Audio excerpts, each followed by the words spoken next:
probably forget. But Good afternoon, Matter. hello. So I want to take care of a couple of housekeeping matters first. There's some exonerations.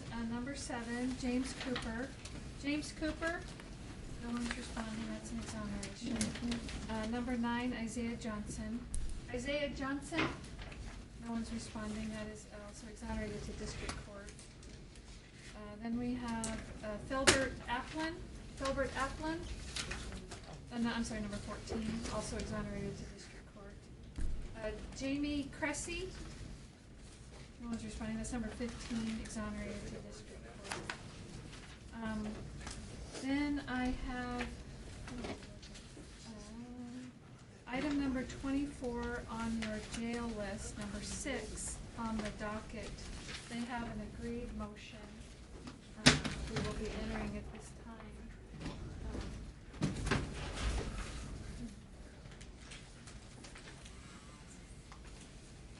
So that way that Mr. Martinez does not need to come over.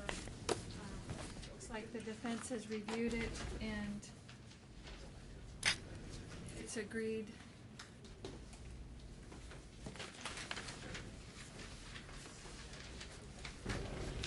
Okay, I have signed off on the agreed order for that. And then Mr. Wood has number 5, Robert Fuller, and wishes to put information on the record and setting the matter up. Yeah, Your Honor, you may or may not recall, we were here before you for findings about a month ago approximately with the, I can't remember if the assigned DPA or the docket deputy, but bottom line was there was an issue of whether or not they were going to keep him in drug court, and my recollection is that you were okay with Judge Gonzalez handling the sentencing if we found out that they were going to keep him. In talking to his drug court attorney, Ms. Arden, I've been told they are going to keep him, and what I had proposed to her is that unless you have any, unless you, don't want to, is that we strike it today, put him on the drug court docket for next Friday at 1 o'clock so they can kind of handle everything there and kind of deal with it together. Ms. Bryant, any concern from the state? No, it sounds efficient if it remains in drug court, and Judge Gonzalez is going to preside over all matters. All right, so we will put that on the, it's 1 p.m., I Yes, think, sir. right? The Yes, sir, it is. schedule for March the 10th. 11th, if you don't mind. 11th, thank you. Yes, thank you, Your Honor. And in fact, I'm going to go upstairs and just confirm with them that it's on its way, so to speak. All right, very good. Thank you, Ms. Your Honor. Wood. Thank you, counsel. Okay, so we're going to start then with the docket turner. We have Ms. Saylor, item number 40, on for arraignment. Ms. Salyers.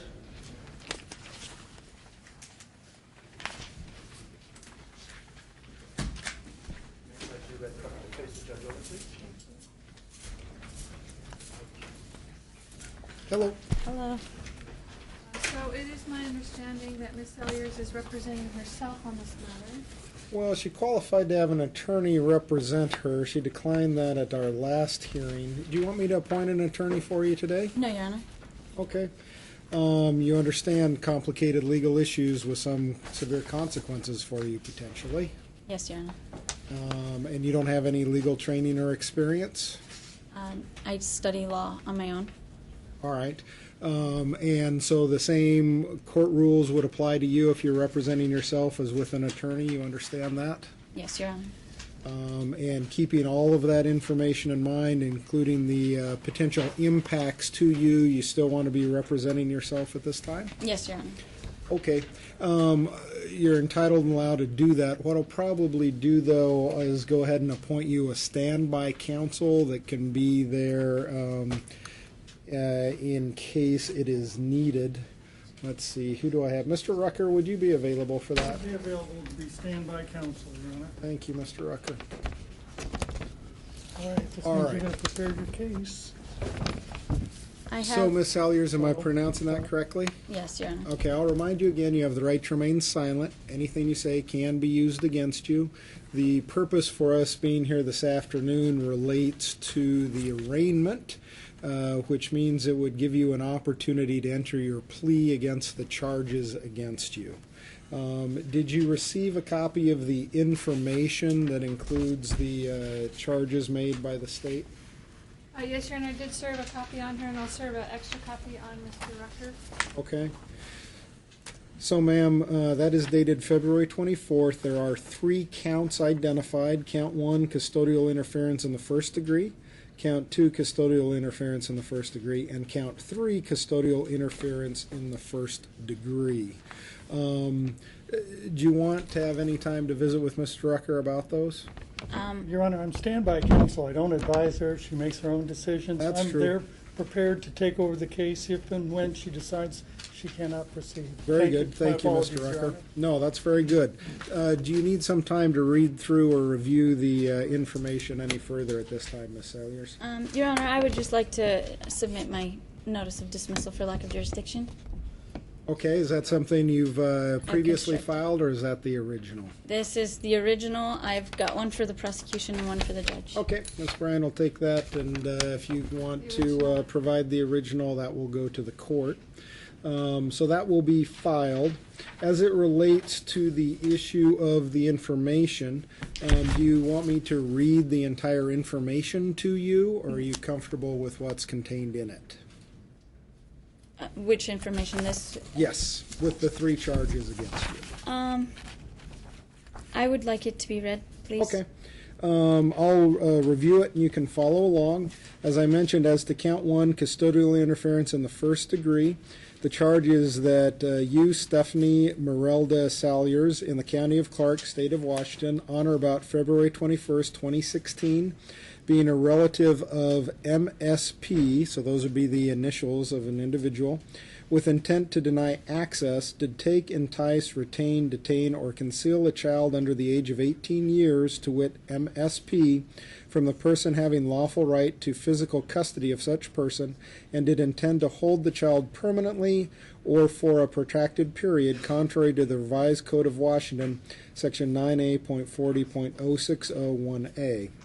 Then count 2 states, again, custodial interference in the first degree, that you, Stephanie Merelda Salyers, in the County of Clark, State of Washington, on or about February 21st, 2016, being a relative of EP, again that's initials as well, with intent to deny access, did take, entice, retain, detain, or conceal a child under the age of 18 years, to wit EP, from the person having lawful right to physical custody of such person, and did intend to hold the child permanently or for a protracted period, contrary to the Revised Code of Washington, Section 9A.40.060(1A).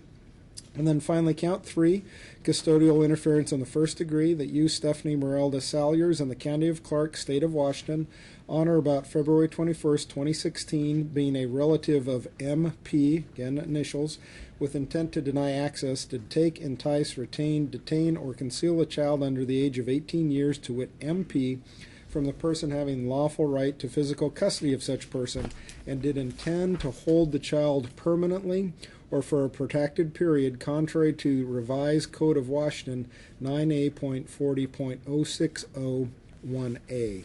So those are the charges against you. You have the opportunity, and we're here to enter a plea at this time. Are you entering a not guilty plea this afternoon? I'm not pleading. I would just like the court to acknowledge the dismissal for lack of jurisdiction and acknowledge the judge's oath to office, and as well as the prosecutor's oath to office. Okay, before we get to the issue of the plea further, then, let me take a look at the motion that you filed. I have the original. Ms. Bryant, did you have a chance to take a look at that from the copy that you had? Well, I've scanned through a little bit, Your Honor. I don't know that we need to take it up today. I think that... Let me take a look at it just to see in general what's identified here, ma'am. I understand and hear that you don't have a desire to enter a plea, that you're concerned with the jurisdiction that the court has overall. What I'm going to do for purposes of the arraignment is go ahead and identify not guilty for the 3 charges as far as where we stand at this point. And you're entitled to have a trial within your speedy trial rights, ma'am. You are presumed innocent of the charges. The state would have the burden to prove your guilt to each element of the crime charge beyond a reasonable doubt. You do have the right to remain silent, as I mentioned. And you do also have the right to have an attorney appointed for you. I know we've discussed that previously. Again, this afternoon, I'm just going to reiterate that to you again. These are significant charges against you. Having someone with expertise represent you and consult with you would be very advantageous and very helpful to you. So I'll mention that. Does that change your mind in any way? Your Honor, is there an injured party or damaged property report, or as well as proof of custody, who had custody of the my sons? There is a police report that would have been done at the time. That would be a report that would have been completed. As far as the attorney issue is concerned, though, have you changed your mind with that, ma'am? No, Your Honor. Okay. We'll go ahead and set a trial date for you at this time, so we get that in place. We'd be taking a look at a trial date.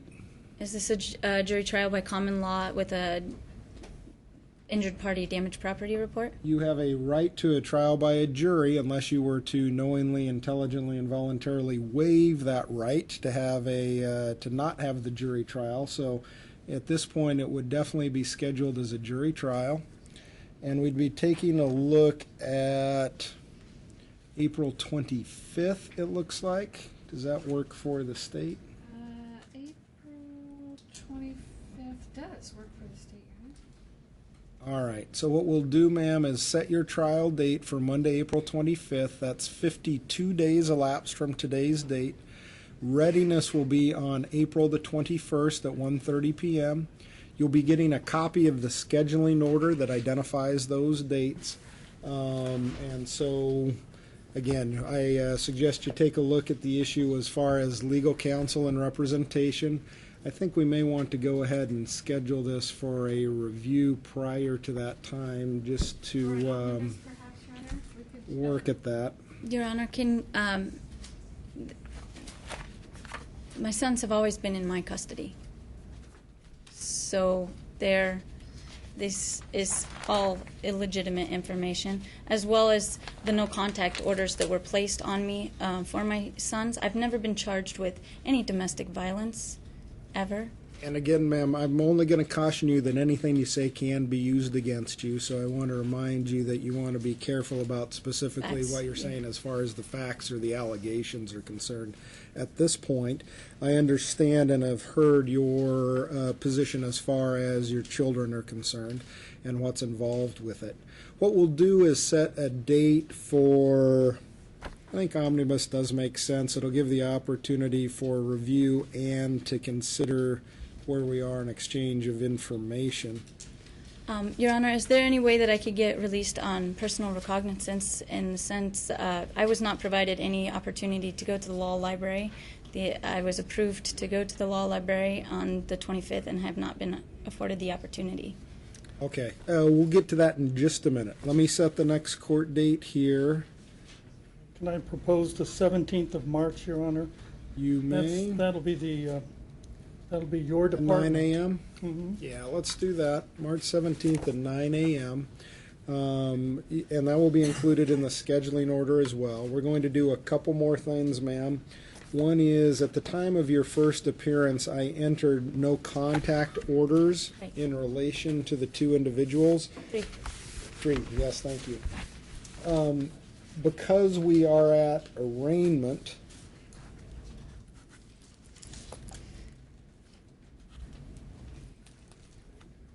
give her a chance to look at that. These are all the scheduling orders that the court has entered, the readiness, the trial, and the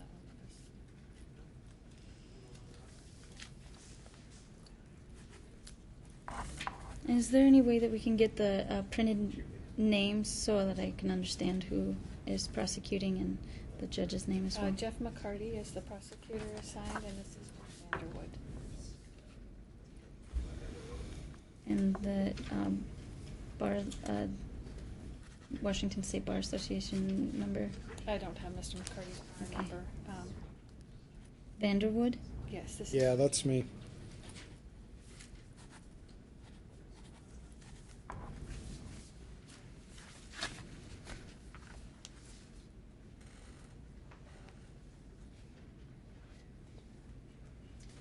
Just have one rescission, Miss Bryant.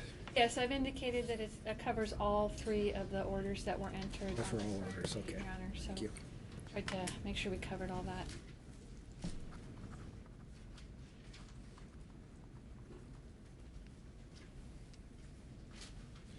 I'm just a blank memo.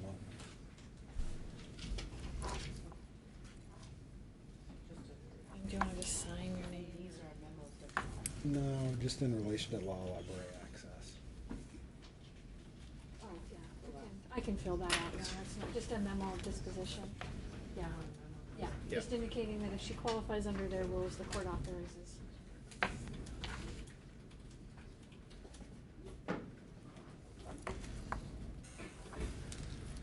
All right, ma'am. Looks like you added some language as you did last time, so that's certainly fine. Let me get back to the issue of the no contact orders. Because we are at arraignment, the prior no contact orders go away, but I'm entering new no contact orders. You'll be getting copies of those. They have the same provisions as the other ones that I entered. So you can have no contact of any kind with Malachi Petrenko, Ezra Petrenko, or Moses Petrenko. No phone calls, no letters. Can't ask someone else to have contact with them for you. Can't come within 500 feet of where they'd be located at this time. So if you were to violate that, it would be, as I mentioned, a basis for new criminal charges against you, and you don't want to be worrying about that at this time, okay, ma'am? So those you'll be getting copies of now. The other thing that I'm signing at this time that you're getting a copy of is a order from me that I'm signing.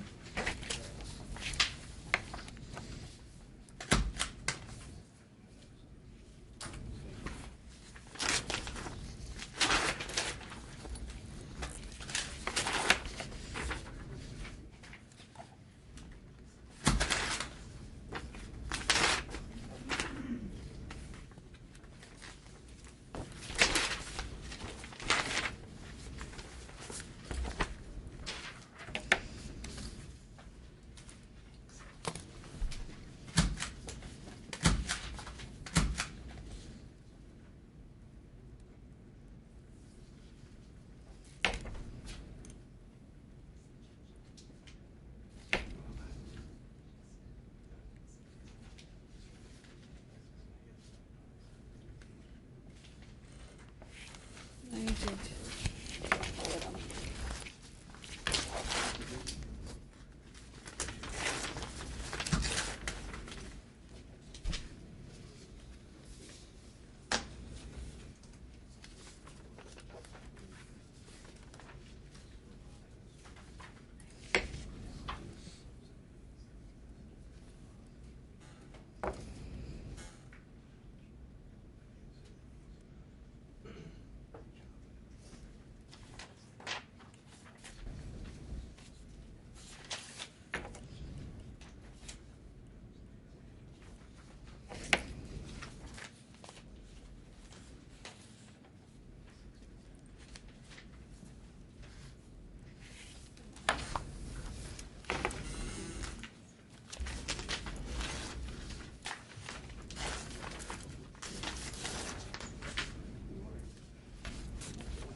So there's one more order I'm passing down to you because of the issue with access to the law library. I've signed an order saying if you qualify for access, you're entitled to have access, all right? Yeah. So you'll be able to have that order as well. That will be provided to you.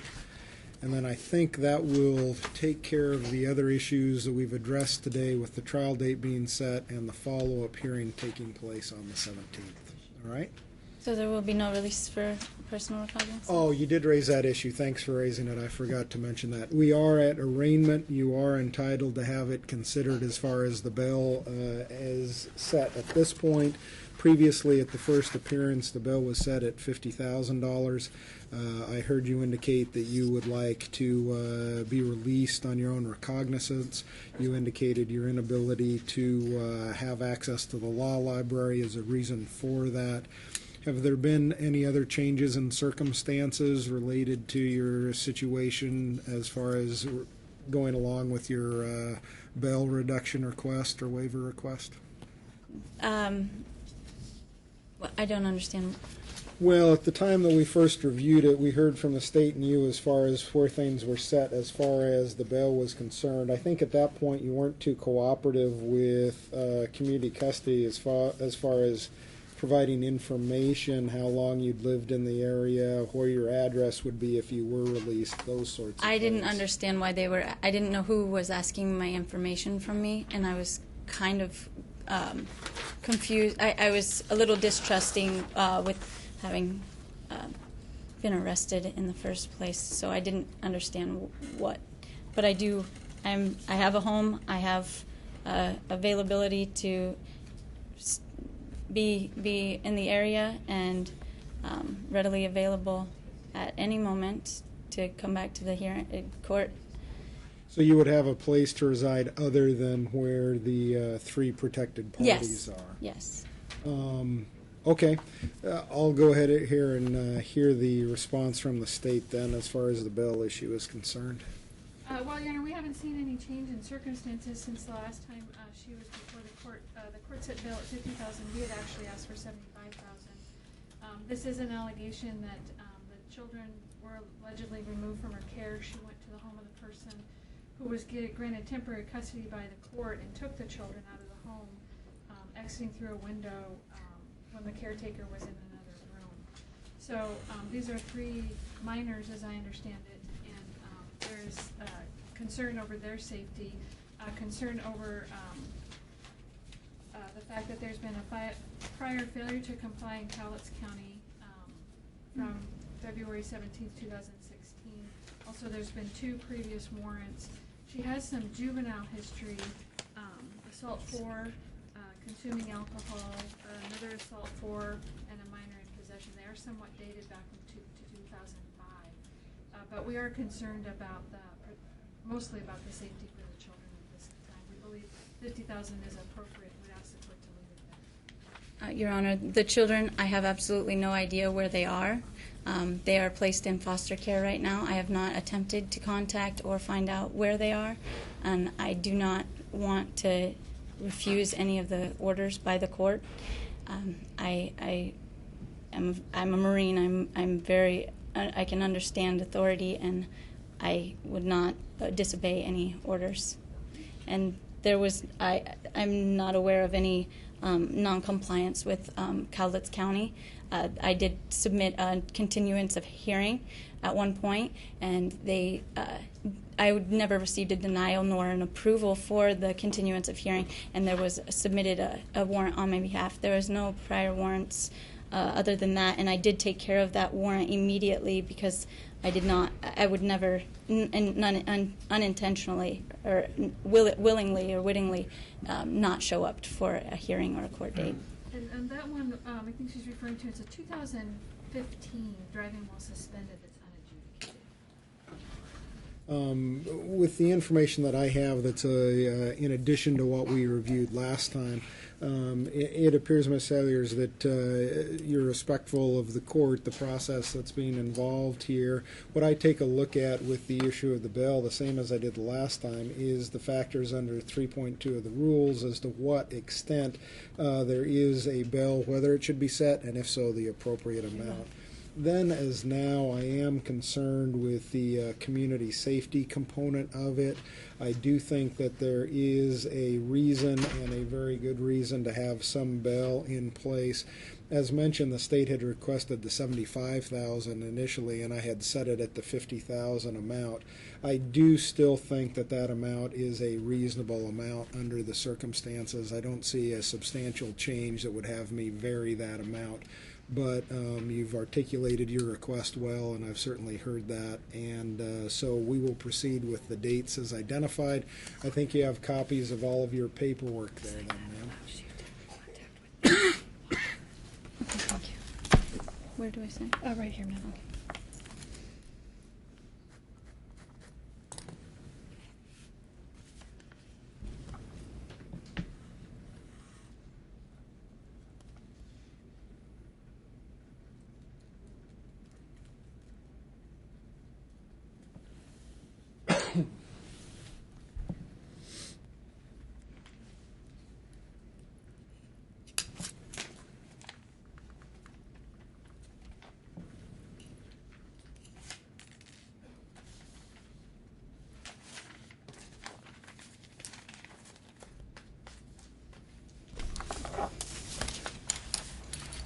So we're leaving the bail at 50,000? Yes, I have. There's all of your paperwork. Should be with the qualification, allow access to the law library. We'll gather back. Appreciate that, Mr. Rucker, and we'll proceed forward. Thank you. Thank you. Next matter is Shelley Beatty, and that is number 16 on the docket.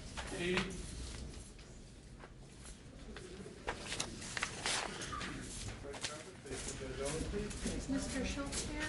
Oh, yeah, Mr. Schultz is here.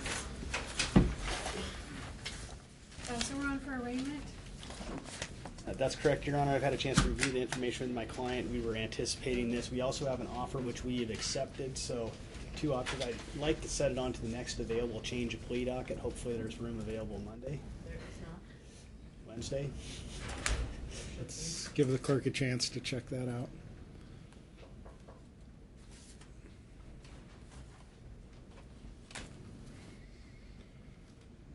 While she's looking that up, we'll go ahead and set a trial date. It sounds like you may want to change your plea, but we'll go ahead and set a trial date in case you decide to do that as well. Okay. You're entitled to have a trial if you decide to do that. Okay. This is a Department 4 case, and let's take a look then.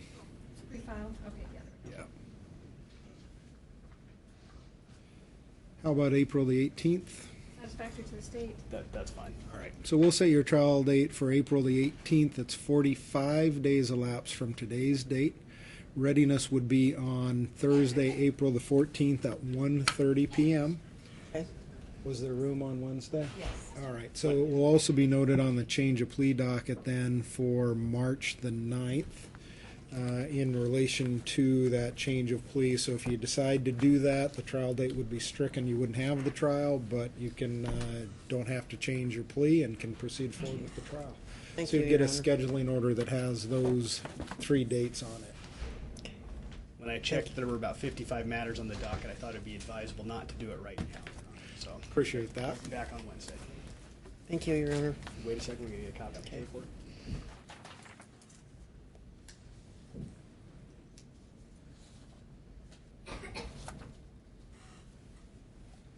Need a signature out of here. Okay. Just right there. Nicer pen. I'm trying to write neater than I usually do. Yeah, you're fine. No, it's too. No, it's just too bad. Any questions?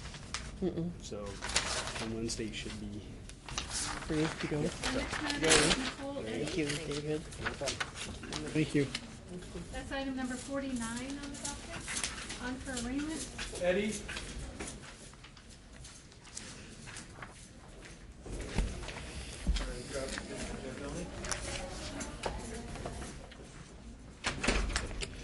Your Honor, Nicole Eddy is now before the court. We have received a copy of the 2-count information charging possession of a stolen motor vehicle and driving while suspended in the 3rd degree. I think Ms. Eddy understands the charges sufficiently to waive a formal reading and enter a not guilty plea. Is that correct, Ms. Eddy? You want to enter not guilty, please? Yes. Very good. I'll accept those pleas and we'll set your trial date. You're entitled to have a trial within 60 days of today's date. How about April the 18th? Satisfactory to the state?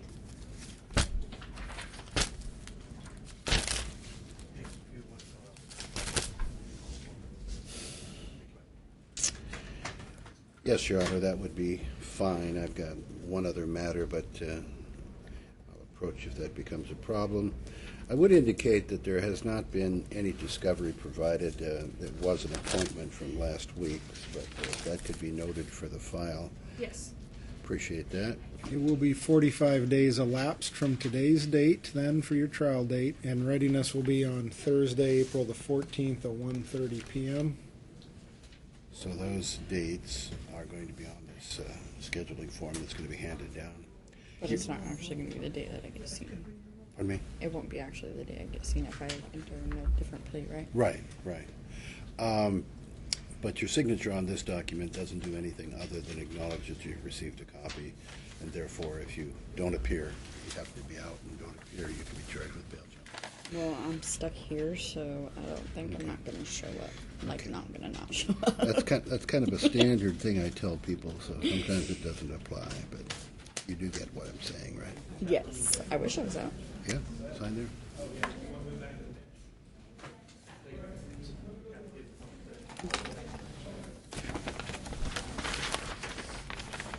As soon as I get the reports, I'll be up to share it with you.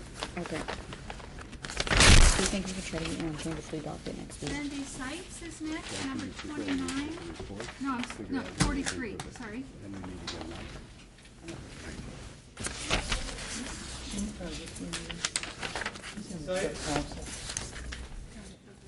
Okay. Good afternoon, Your Honor. Hello. Ms. Sykes is here for arraignment today. She'll waive formal reading. I have reviewed this with her. She understands the charges. She'll enter a not guilty plea to both counts. We've reached a resolution in this case, so essentially she'd like to see if she could get this on the first available change of plea docket. Looks like that'd be Wednesday if there's still space. Yes. All right. The 9th of March. Yes. For the change of plea. All right, ma'am, we'll go ahead and set a trial date for you. You do have a right to a trial. How about if we set this for, do you want a short set for March the 28th? Does That's that fine, work? Your Honor. Satisfactory to the state. All right, ma'am, we'll set your trial date for March the 28th. That's 24 days elapsed from today's date. Readiness would be on Thursday the 24th at 1:30. We will go ahead then, and the matter will be scheduled on the change of plea docket for this Wednesday the 9th. If you decide to change your plea, the trial date would be stricken. There wouldn't be a trial, but you're not compelled in any way to change your plea. So you could certainly proceed to trial if you chose to do that, and we'd do that on the 28th of March. All right? You'll get a copy of the order with the dates on it.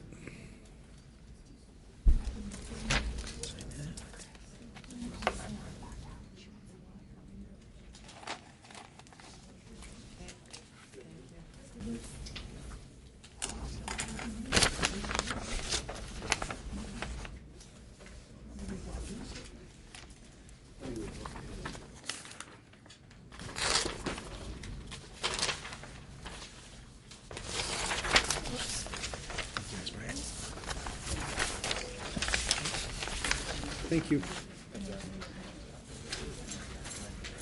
So, Your Honor, if we could have Ms. Saylor come back out, that is item number 40. You could wait till the 17th, but this will only take a minute. Okay. Rather do it now anyway.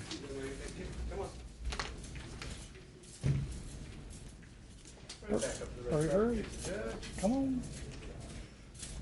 Hello again. Hi. When opportunity to visit, Ms. Saunders understands the enormous responsibility of preparing for this case. That she'd like the assistance of counsel, and I believe she'll say it in her own words. if she Yes, wants. I would like to have Mr. Rucker here to help represent me. All right, as I mentioned at your first appearance, I had asked you questions and determined that you qualified for an attorney, so I will go ahead and appoint Mr. Rucker to be your attorney.